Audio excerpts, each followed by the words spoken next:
एका आघाडीची बैठक झाली असं सभा झाली असं मी नक्की सांगतो. मी देखील काल मुलुंडमध्ये होतो. काही कॉन्फरन्स सभा, काही गाठी भेटी, त्यांचं इतृत्व पत्रकार महोदयांनी सगळ्यांनी मला सांगितलं तर त्यांनी या ठिकाणी कायदा भाष्य केलं आहे. माईच्या रूपाने या शहराने नगराध्यक्ष दिल्यानंतर खऱ्या अर्थाने कामाला गती मिळाली आणि मुरुडवासियांचं जे स्वप्न होतं ते खऱ्या अर्थाने सत्यात उतरवण्याचं काम माई आणि सर्व नगरसेवकांनी या ठिकाणी करून दाखवलं. विघ्नेशी सांगितलं खरा आणि पूर्ण आढावा त्यांनी या ठिकाणी मांडला. मुरुडचा चेहरा वेळा बदलण्याचं काम त्याने आपण सगळ्यांच्या कृपा आशीर्वादाने या ठिकाणी पूर्ण केलं असं मी नक्की सांगेन. खूप मोठी रक्कम 330 कोटीहून अधिक आपण निधी या मुरुडच्या सर्वांगीण विकासाला दिला आहे. सगळ्या समाजाला सामाजिक न्याय अशा पद्धतीने आपण जे मागितलं दिलं तो उल्लेख मी या ठिकाणी करणार नाही आहे. परंतु अनेक मान्यवर किंवा अनेक मुरुडचे रहिवासी माझ्याबरोबर चर्चा करत असताना मुरुड व्हिजनवरती नक्की बोलत आहेत की आपण या ठिकाणी खूप सारा निधी दिला आहे, पण अजून मुरुडला प्रगतीपथावरती नेण्यासाठी एक मुरुडचा DPR तयार करणं काळाची गरज आहे. आणि म्हणून एक टीमवर्कच्या माध्यमातून मुरुडचा DPR मी तयार केला. मुरुड एक्सपान्शन देखील होणार आहे. नगरपालिकेच्या निवडणुकीनंतर आपली सत्ता बसल्यानंतर मुरुडचं एक्सपान्शन नक्की होणार आहे. कारण खूप काही गोष्टींचा अभाव निश्चित आहे. मगाशी कल्पनाताईंनी सांगितलं की अद्यावत या ठिकाणी हॉस्पिटलची गरज आहे. आपण तेही करायला चाललो आहे. तरुणांसाठी विशेषतः क्रीडांगणाची या ठिकाणी गरज आहे, ते देखील आपण करायला चाललो आहे. पाणी येण्यासाठी आपण आत्ता 60 कोटी रुपये आणले. भोयारी घाटात असेल किंवा दिघे साहेबांचं आठवणीपर स्मारक असेल, अनेक गोष्टी आहेत. खूप उशिरा सांगता येणार नाही आहे.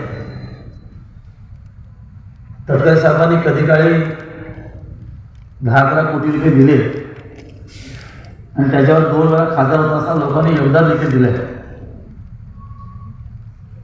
पण त्यांची जी परिभाषा काढली आपण बघितली तर एवढा वरिष्ठ नेता ह्या पातळीवर उतरणं म्हणजे त्यांची हार स्वीकारणं असं नक्की नाही. लोकसभेला आपण सगळेच त्यांना खासदार महोदयांना खूप योगदान दिले. खूप लोकांचा विरोध असताना देखील विरोध सहन करून पक्षाच्या वरिष्ठ आदेशाप्रमाणे आपण त्यांना योगदान दिलं. अजगर या ठिकाणी आहे. त्या लोकसभेच्या प्रचार धुमाळीमध्ये अजगर मला भेटले. तुला अजगर थांबा 2 मिनिटं. शेर अजिबात बोलू नका, मी तटकेचं काम करू शकत नाही असं सांगण्यात या मंचावरती आहे. पण अनेकांचे बोल ऐकून खऱ्या अर्थाने पक्षाचा आदेश, वरिष्ठांचा आदेश मानून आम्ही प्रामाणिक काम केलं. आपल्या मतदारसंघाने 38 अधिक मताधिक्य दिलं. पण विधानसभेला नेहमीप्रमाणे त्यांनी गद्दारीच केली. एकदा नाही, 2दा नाही, 3दा. मला आता मला सांगितलं की अध्यक्षाच्या 2 निवडणुकीमध्ये छोटोमी सांगितले करा, ते त्या पलीकडच्या पाठीमध्ये होते. 2 वेळा त्याच पद्धतीने फसवलं, विधानसभेला फसवलं. आणि कालची परिभाषा बघितली, माझ्या केसावरून तरी ते बोलले या आमदाराच्या डोक्यावर केस नाही आहे. तुझं सत्य आहे, मान्य आहे. आपले भरगतचे केस आहेत. आपण गाडीत उतरला का लगेच फणी काढता, व्यवस्थित मारता, हे सगळं आम्ही बघतो. आपलं वय विचार केलं तर आपल्याला शोभनीय नक्की नाही आहे. 2 टर्मचे आमदार, 3 टर्मचे महाराष्ट्र राज्याचे मंत्रिमंडळ काम केले, पालकमंत्री राहिला. आपलं वय विचार केलं, गाडीतून पाय टाकलं की पहिलं फणी बघणार आणि डोक्यावर मारणार. नक्की केसावरले बोलले, पण त्यांना माझा समोर सल्ला नक्की आहे. मला सल्ला देण्यापेक्षा आपल्या घरात झोपून बघा. आपल्या घरी पण उपवर मुलगी आहे, आपण बाप आहात, जबाबदारी आहे. इथे सगळे बसलेले आईवडील किंवा भाऊ सगळे आहेत. असा कुठला बाप आहे की आपल्या मुलीची केस सॉल्व्ह करायला पाहिजे, माझी केससाठी काय बघतो? छोटी सांगायला खरं आहे, खूप अनुभव वाईट आहे. अंतुले साहेबांचं आपण इतपर्यंत आता बघितलं, हा प्रवास आपण नेहमीच सगळं सांगतो की अंतुले साहेबांना गुरुस्थानी मानलं, पण अंतुले साहेबांची जी त्यांनी गद्दारीच केली हे त्रिवार सत्य आहे, काही लपवता येत नाही आहे. आत्तापर्यंत त्यांच्या आश्रयाखाली कुठलाही नेता कधीही मोठा झालेला नाही आहे. फक्त त्यांची मुलं किंवा त्यांचे पुतणे, त्यांचा भाऊ एवढाच परिवार जो स्वतःचा भावाचा झाला नाही आहे, जो पुतण्याचा झाला नाही आहे, तो आपला काय होणार आहे? आणि मग मुरुडच्या विकासाच्या गमजा मारायच्या. मुरुडच्या जनतेने विकास बघितला आहे. जो शब्द माहीला नगररक्षण करताना आपण दिला आहे त्याच्यापेक्षा कितीतरी पट आपण प्रामाणिकपणे काम करून दाखवलं. हे त्रिवार सत्य आहे. म्हणजे श्रेय माहीला नक्की दाखवलं. ही निवडणूक अडीतडीची अजिबात नाही आहे, कारण अनेकांचे फोन मला येत असतात. आमच्या रेल या ठिकाणी आहेत, अनेक जण सगळं शेख तुमच्याकडे बघून आम्ही नक्की योगदान देणार, मतदानातनं सगळ्या गोष्टी आम्ही निवडून देणार. आणि माझी खात्री आहे की मुरुडची जनता अतिशय हुशार आहे, विचारी आहे, सर्व जाती जमातीचे सगळे लोक आहेत, दिग्गज आहेत. हे सगळं ओळखतात की अनेकाने अनेक वेळा आश्वासन दिली, म्हणजे आश्वासन मिळून दिली ती परिपूर्ण पाहिली आहे. हे त्रिवार सत्य आहे.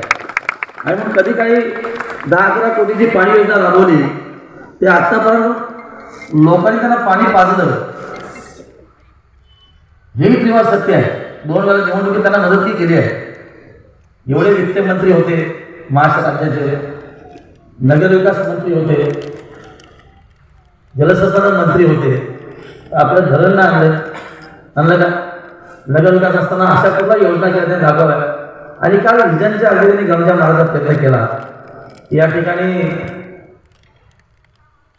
यांचं स्मारक करणार,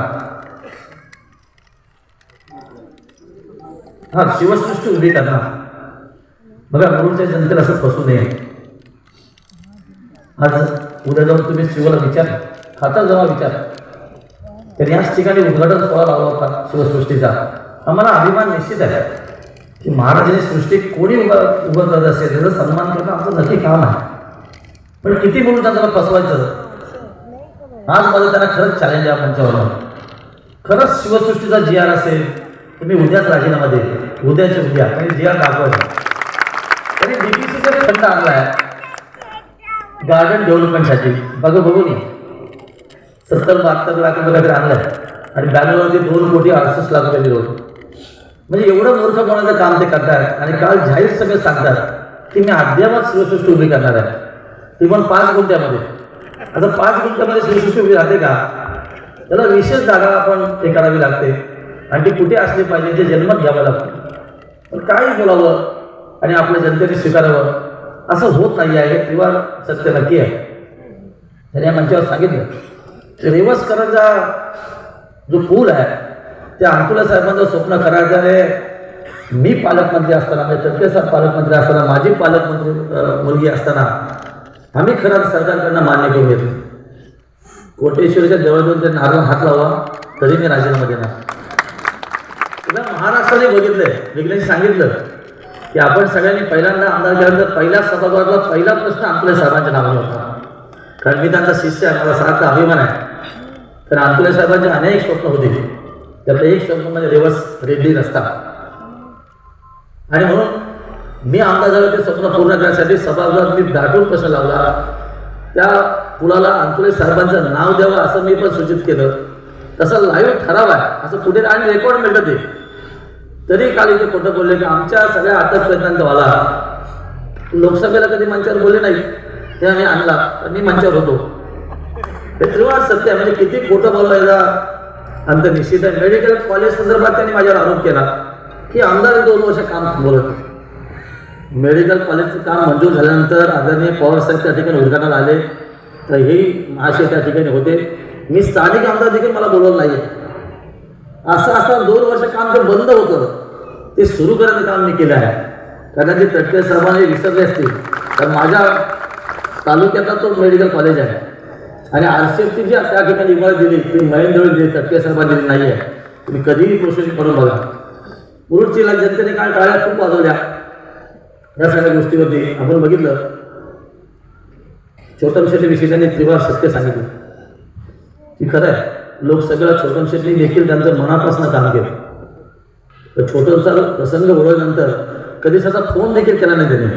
उलट छोटमचे कसा सुटू नये यासाठी सगळे एकत्र आले, सगळ्यांनी एकत्र जेव्हा पान करून ठेवले की हा भाग पडला पाहिजे, हा भाग पडला तर मंडळीला बळ मिळेल, शिवसेना बळ मिळेल, हा आपणच राहायला पाहिजे. मी देखील कलाकार आहे आणि त्या केसेसचा पण उल्लेख केला की आमदाराकडे अनेक केसेस झाल्या गुन्हेगार आणि जनतेसाठी घेतलेल्या केसेसचा गुन्हेगार होत नाही आहेत. तुझ्यावर अशा केसेस आहेत, अशा तुझ्यावर दाग लागलेला आहे, तो कधी धुवून जाणार नाही आहे. मला सांगितलं 70,000 कोटीचा घोटाळा, ते त्रिवार सत्य. अजून ती केस काय बंद झाली नाही, अजून ती जखम ओळीच आहे. तुम्ही चिंता करू नका, एक ना एक दिवस सत्याचं जेलमध्ये जाणार. आज त्यांची वारी ती बीजेपीच्या काही चालली आहे सॉरी, ही फक्त ह्या केसेस रपादपा करण्यासाठीच आहे. हे जनाब जे चाललेत ना ते त्रिवार सत्य आहे. आपण बघितलं इथेही त्यांनी बीजेपीला बनवण्याचा प्रयत्न केला. आज बघितलं आपण टीव्हीच्या माध्यमातून ते नेहमी अमित भाई शाह अशी सगळी चर्चा सुरू असते. राष्ट्रवादीच पण गद्दारी करणार, त्रिवार सत्य आहे. मी एका रोयाच्या भाषणात सांगितलं, आम्ही सगळे मातब्बर आहोत आणि मी प्रत्येक ठिकाणी गेले आहे. जनतेचा पूर्ण खात्री आहे मला, ह्या वेळेला जनता बहुमताने आपला सत्ता देणार. एकही सीट जाणार नाही. हे अगदी सांगतात की मुलीचा बाप निवडून येईल, मुलगी निवडून येईल, कोणी निवडून येणार नाही. आशय बदल उभे केलेत त्या तुम्ही चिंता करू नका. आणि जेव्हा आम्ही राजे असेल, मी असेल, छोटं माझं, आम्ही सगळे जेव्हा मुरुडच्या या भूमीमध्ये बाहेर होऊन आहोत तेव्हा गणित तुम्हाला नक्की माहिती आहे. कारण जेव्हा मी एकदा अंगावरती घेतो तेव्हा निकाल बरोबर लावून देतो. तेव्हा तुम्ही काळजी करायची गरज नाही आहे. एक काँग्रेसची 7 धनुष्याच्या बरोबर आहे. तेव्हा चिंता करायची नाही. हे मुरुडचं समीकरण नंबर 1 काय, ते किती जरी बीजेपी असेल, उबाटा असेल, राष्ट्रवादी असेल एकत्र आले असले तरी ही काय अलायन्स कोणाला मान्य होणार नाही आहे. माझा मुस्लिम बांधव त्यांना कधीच मत देणार नाही आहे. कारण जे RSS याच्या बरोबरचे आहेत त्यांना कधीच स्वीकारणार नाही आहे, माझी खात्री आहे. आणि मी माझा जन्मच काँग्रेस पण झालेला आहे, तर आम्ही बरोबर 7 एकमेकांना घेतलेले आहे. तेही आश्चर्य करतात की याला सूत्रधार कोण आहेत. इस्माल भाई त्यावेळी सुरुवात आहे तर त्यांचा आशीर्वाद नक्की आमच्या पाठी आहे. तुम्ही काळजी पण आणि किती ते पण त्यांनी इकडे तिकडनं फोनावरून सांगितलं की तू इथे तुटली पाहिजे. पण काँग्रेसचे सगळे तालुक्याचे नेते हे मनापासून सज्ज आहेत. काही जर झाले असेल की तुमच्या नेतृत्वाखाली आपण शिवसेना आणि काँग्रेस एकत्र आलं तर येणाऱ्या जिल्हा परिषद, पंचायत समिती किंवा ग्रामपंचायत 100% सफाई साफ करणार. पण आपण एकत्र आला, छोटूंची इच्छा आहेच, इकडे आपण एकला चलो. आज हाताची साथ आपल्याला, त्याच्यामुळे पुढे चिंता करायची गरज नाही आहे. आणि हे नातं कायमच आहे, कारण एका प्रकारे स्वभाव आम्ही जाणू शकतो सगळ्यांनी. त्यामुळे मुरुडमध्ये जे अलायन्स झालं आपलं ते खरं त्याने विजयाकडे घेऊन जाणं निश्चित आहे. खरं विघ्नेशनी सगळ्या गोष्टी सांगून सांगितलं आणि कामासोबत जाणार नाही आहे. कारण खूप उशीर झाला, माझ्या महिला देखील बऱ्याच वेळ बसल्या. म्हणून परवाचे मतदान हे आपल्यासाठी आपल्या असुरक्षित लढाई आहे. माझी मुरुड भाषेनं हात जोडून विनंती निश्चित आहे की जे काम आपल्या इच्छे खातीर, आपल्या प्रगतीसाठी, मुरुडच्या डेव्हलपमेंटसाठी जे केलंय त्या कामा स्वरूपात निश्चित मुरुडची जनता आपल्याला योगदान देईल. धनुष्य आणि हातावरचं बटन दाबून आपल्या नगरपालिकेच्या उमेदवार, नगराचे उमेदवार कल्पनाताई आणि सगळे नगरसेवकांना बहुमताने निवडून देतील. आणि 3 तारखेला अतिशय जल्लोषपूर्ण या वोर्डमध्ये निवडून काढण्यासाठी आपण सगळे सज्ज राहा असा विनंती माझा आपल्याला सल्ला देतो. आपले उशिरापर्यंत थांबल्याबद्दल मनपूर्वक आभार व्यक्त करतो. जय हिंद, जय महाराष्ट्र. तर आपण तिथं पूर्ण करणारच आहोत आणि मुरुडचा कॅलिफोर्निया कसा होणार याकडे प्रामुख्याने लक्ष देणार आहोत. आपलं मुरुड शहर एक टुरिझम सेंटर म्हणून एक डिक्लेअर झालेलं प्लेस आहे की जिकडे इंडस्ट्रियल एरिया केव्हाच येऊ शकणार नाही. त्यामुळे आपल्याला सारा भर हा त्या टुरिझमवर द्यायचा आहे आणि त्या माध्यमातून आम्ही वाटचाल करणार आहोत. खूप सारे प्लॅनिंग्स आहेत, परंतु आमचे बंधुप्रेमी आमदार महेंद्र शेठ दळवी हे जर आमच्या पाठीशी आहेत तर आम्ही कुठेही मागे वळणार नाही. आम्ही जे हे काही 20 उमेदवार रिंगणामध्ये आहेत ते नक्कीच ठाकून ठोकून दिलेले उमेदवार आहेत. त्यामुळे मला तरी वाटत नाहीये की त्यांच्या बाबतीत कुठे कंप्लेंट येईल वगैरे. आणि हे जे हे उमेदवार आहेत त्यांचे शिलेदार मी आहे. जे पण काही समस्या असतील मुरुडवासियांच्या अडीअडचणी समस्या त्या सोडवण्याचा आम्ही तर नक्कीच प्रयत्न करणार आहोत. काही वर्षापूर्वी नगराध्यक्ष असताना माझ्या कामाची पद्धत ही लोकांनी बरेच अनुभवलेली आहे. मी केव्हा आश्वासन देत नाही, दिलेलं आश्वासन पूर्ण करते. आणि आज जनतेला मी एक आव्हान करते की जे पण काही आम्ही आश्वासन तुम्हाला दिलेली आहेत ती 100 नाही 101% आम्ही पूर्ण करणार. राहिला प्रश्न की हॉस्पिटलचा. आपण बऱ्याच वेळेला आम्ही आता ज्यावेळेला रॅलीला वगैरे फिरतोय, हाऊस टू हाऊस जातो, तेव्हा लोकांची मागणी एकच आहे की रस्ते झाले, मंदिर झाले, मस्जिद झाली, सगळ्या सुविधा झाल्या. पण मोठी भडसावणारी एक सुविधा आहे, जो काही प्रश्न लोकांसमोर आहे, तो म्हणजे हॉस्पिटलचा. ज्याच्याकडे पैसा आहे तोही चिंतेतच आहे हॉस्पिटलच्या संदर्भात, आणि ज्यांच्याकडे नाही आहे ते पण. जर का मी त्यावेळेस हॉस्पिटलपर्यंत पोहोचू शकलो नाही तर तुम्हाला माहितीच आहे यावर गरिबांची परिस्थिती आहे बिचारी, की त्यांच्याकडे पैसा नसल्यामुळे ते कुठे जाऊ शकत नाही आणि त्यांना मग असंच उपचाराविना मरावं लागतं. आणि हाच विषय मी आपल्या साहेबांसमोर परवा आम्ही मीटिंगला गेलो त्यावेळेला मी त्यांना सांगितलं, म्हटलं हा प्रश्न मोठाच आहे, तो आपण सोडवण्यासाठी काय प्रयत्न करतात. त्यांनी एकच मला उत्तर दिलं, आणि ज्या वेळेला आपल्याकडे स्क्रीन लागलेली आहे तिथेही आम्ही ते दिलेलं आहे. बऱ्यापैकी लोकांनी ते सगळं ऐकलं असणारच आहे, कारण आठवडाभर जवळजवळ ती स्क्रीन चालू आहे आणि त्याच्यामुळे बऱ्याच लोकांना याची कल्पना आली असणार. मी जेव्हा विषय काढला त्यावेळेला आमदार साहेबांनी एकच सांगितलं की ताई, निवडणूक झाल्यानंतर तुम्ही सगळे जिंकून आल्यानंतर एक दिवस मुंबईत या, तुम्हाला पाहिजे तेवढा निधी मी एकाच सहीने मिळवून देईन. आणि जर का हे काम मला करता आलं नाही तर मी माझ्या आमदारकीचा राजीनामा देईन. एवढं ठोस कोण सांगणार आहे? आपल्याला माहित आहे की राजकारणाला एक गालबोट लागलेलंच आहे की येतात, आश्वासनं देतात, निघून जातात, परत पुढच्या 5 वर्षांनी येतात, आश्वासनं देतात, निघून जातात. पण आमदार साहेबांच्या बाबतीत तसं नाही आहे.